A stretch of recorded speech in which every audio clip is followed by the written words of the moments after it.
I wonder, before we get into this little ride, which school of thought are you on? Are you someone that believes in running powerful giant engines full power at all costs?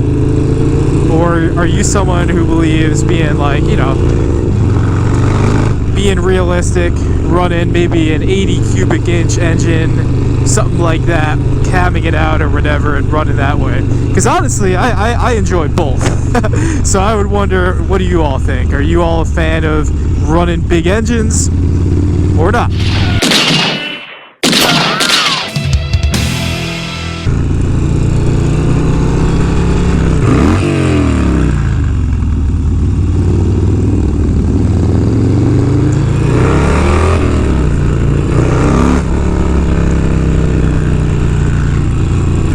What's going on, YouTube? FXCLS Brooklyn is back in the building.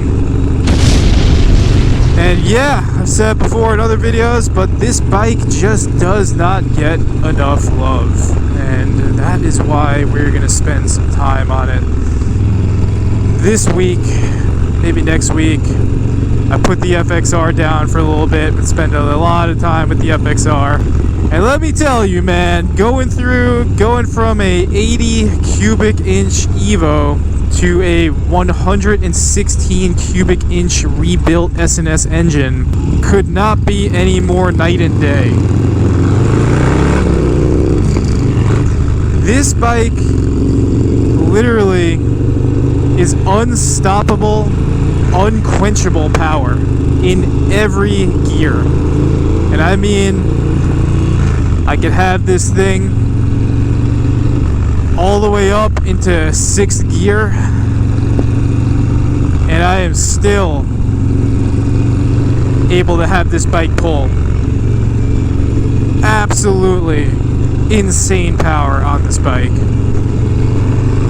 And for the riding that we're doing right now, it's just completely unnecessary. Like doing little back roads like this, I don't know if you need that much power.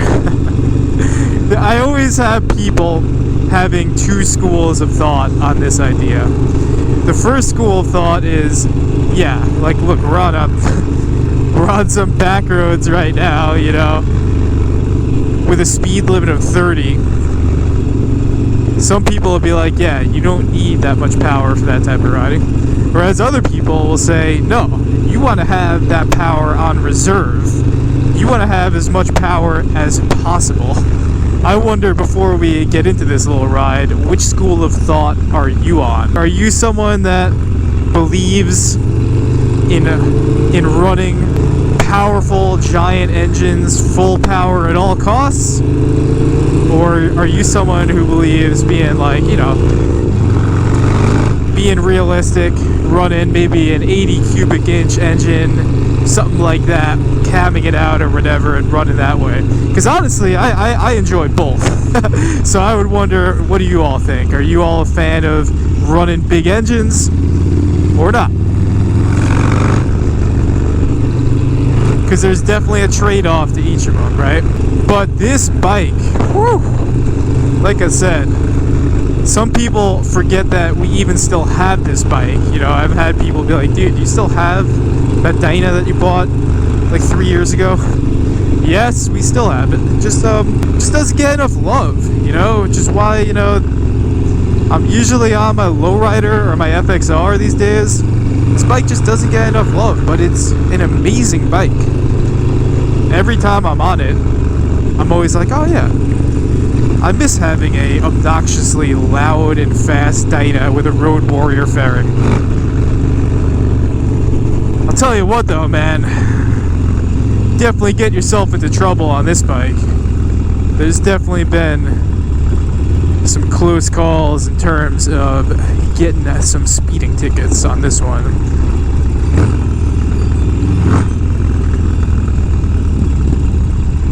Bike absolutely rips, man. And besides that, like I said, like I am running the FXRT on my other Dyna, and I'm a huge fan of the Memphis Shades Road Warrior. I loved that fairing when it was on my main bike, so I do enjoy a Dyna frame with a smaller fairing to mix things up. you know. The FXRT fairing is great, you know, for the riding that I do, but it's nice to go back to a Road Warrior every now and then, you know. You definitely have more throwability, you know, with the fairing.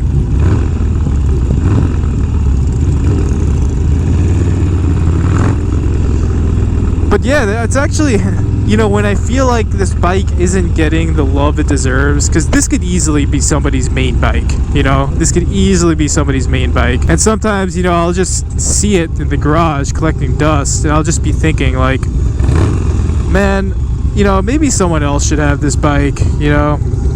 Are we really getting the most? Are we really getting the most out of this bike? You know, and I'll be like, maybe we should let it go, and we should just, you know, just have two bikes. You know, your FXRT Dyna and your 1988 FXR. And then every time I go to sell it, the road captain up there throws his hands up and says, absolutely not. He loves this bike. He definitely fits this bike really well. So there's been some times in the recent year where I would have sold this thing, but the road captain up there just would not have it. So we still have this bike in rotation, and it's running damn good, I'll tell you that much, man. That right there, S&S, if you know, you know, it is no joke.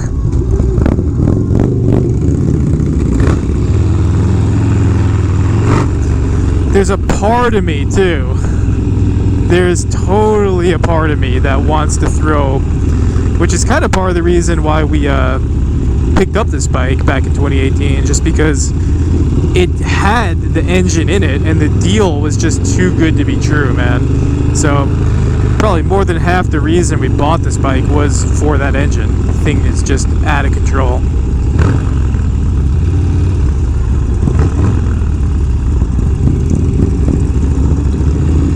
Oh, I know where we're going. I think I know where we're going. These train tracks right here. I took a really good picture of Vong Asphalt up here. We almost got his bike stuck on the tracks with a train about a minute away. It's about to make the news.